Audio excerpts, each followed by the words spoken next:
Bismillah Rahman Rahim. Hello everyone, this is Mujib Shahzad. Today I'm gonna teach you Unit 3, Level 2, Speaking. On page number 52, the first spot is grammar spot. In grammar, we're gonna talk about modal verbs should and shouldn't. Use should and shouldn't to give and ask for advice and recommendations. If you want to give someone advice or if you want to give some recommendations, we usually use these modal verbs. There are some examples. Affirmative sentences. You should be polite even when someone is rude to you. You should wear a suit and tie to the interview. And negative sentences. We shouldn't let people say rude things to us. Second example. You shouldn't speak Spanish when Ron is here. He doesn't understand it. And how to make the question sentences. Number 1. Should our listeners read the book? Second. What should we do about the kids who wrote on the wall at school? If you want to have some more explanation, you can watch this video online on iqspecialedition.com. Now this is activity A. Complete each sentence with should or shouldn't. Use your own opinions. First one is your best friend thinks she is sending an email to her parents. She sends it to you by mistake. So what do you think? You should read it or you shouldn't read it? Of course, you shouldn't read it.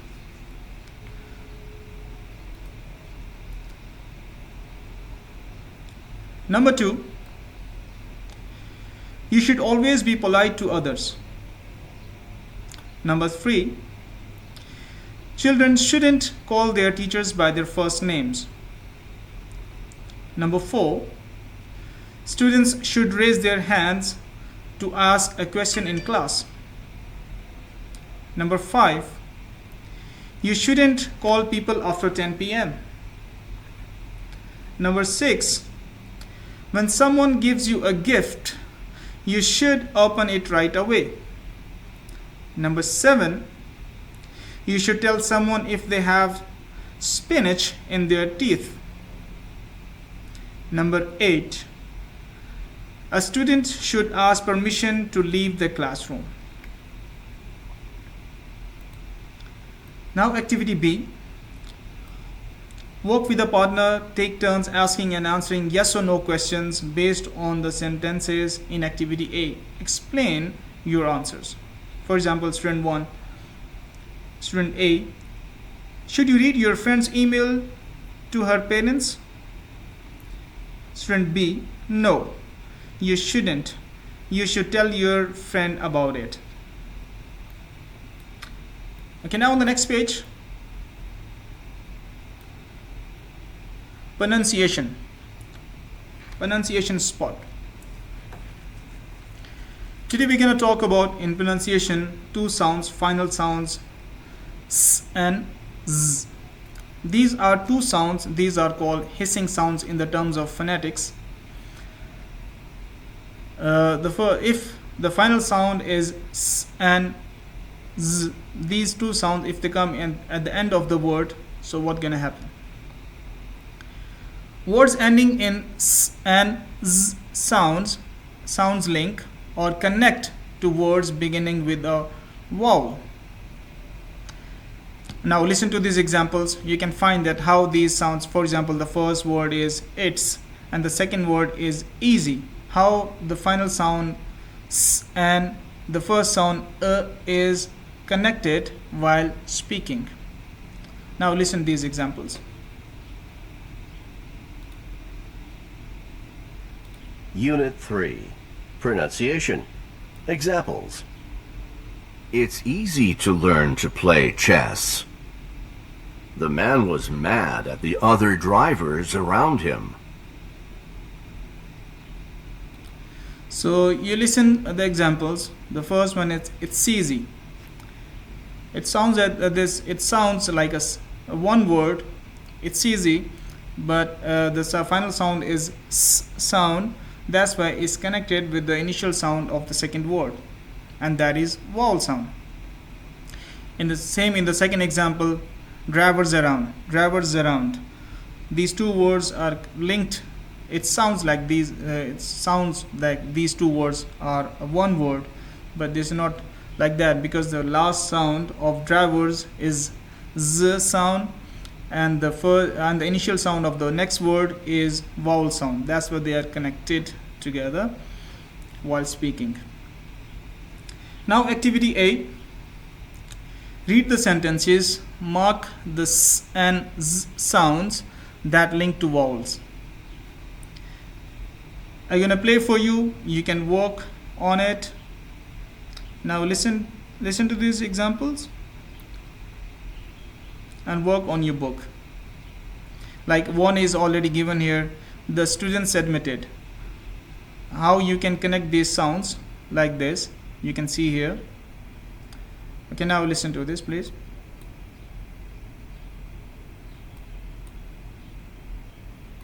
Unit 3. Pronunciation. Activity B. 1. The students admitted they made a mistake. 2. Parents are too busy to teach their children manners. 3. The book talks about different ways to deal with problems. 4. Bad manners are a problem in our office. 5. I was amazed by my visit to the Great Wall. 6. Is it possible for them to deal with the problem today?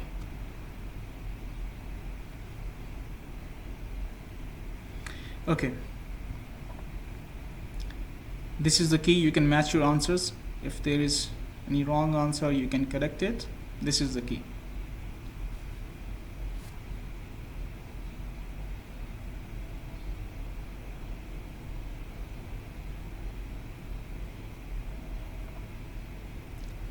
Okay. Now on the next activity, activity C. Listen to the paragraph about the etiquette of hats. Complete the paragraph with the words you hear. Then read the story to a partner. I'm going to play the track for you. You can listen it and you can fill the blanks. Here you go.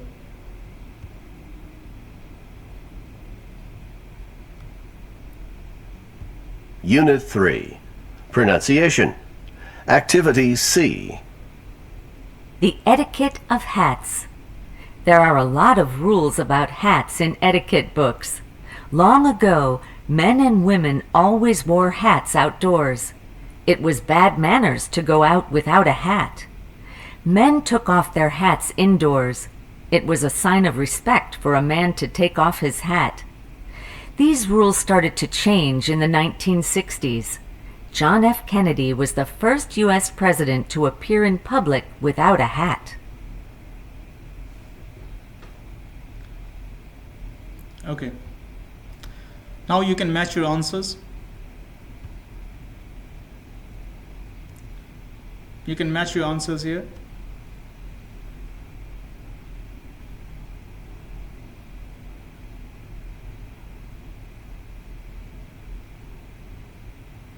Number 1 is rules, 2 hats, 3 long, 4 ago, 5 hats, 6 outdoors, 7 manners, 8 hats, 9 indoors, 10 was, and 11 a.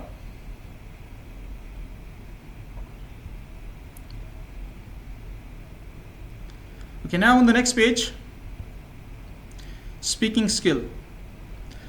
This part is about speaking skill. In speaking skill, we're going to talk about giving advice and making recommendations.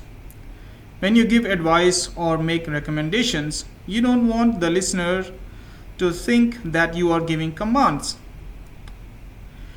To make sure the listener understands, you can use expressions like this: I think you should, I don't think you should. Don't you think you should? Maybe you shouldn't. Just to be more polite and just to be polite with the listeners, so you use such expressions. These are some of the expressions that you can use to be more polite and giving some advice or recommendations you can give them. I hope you understand. Okay, now activity A. Work with a partner. Read the sentences, take turns giving advices. I can do one for you. One student A, for example, he says, it's hard to get to class on time. What should I do? And student B, answers can vary person to person. It can be like, I think you should make a to-do list to manage the time, or I think you should manage the time, or it can be, I think you should go early to bed to sleep so you can get up early in the morning. Or you can make some, I think you should make some reminders. There can be a lot of answers, but answers can vary person to person. These are just some examples I gave you. So you can do in a group, this group activity, in a pair work. One can be student A, one can be student B. So you can do this activity in a pair. Okay, now activity B. Work with a partner, choose one of the topics below. Ask your partner for advice, then give your partner advice about the problem he or she chooses. Number 1, you are going to a formal dinner at someone's home. Ask for advice about what to wear, what time to arrive, what to bring, what to talk about with guests, and table manners. And second topic can be, you are in charge of a committee. The committee's job is to improve your workplace or classroom. The goal is to encourage people to be more courteous to each other. Ask for advice about what the committee should do. So you can choose one topic and you can talk about this by using some model verbs like should and shouldn't. And you can give some advice or recommendations. That's it. Have a great time. Goodbye.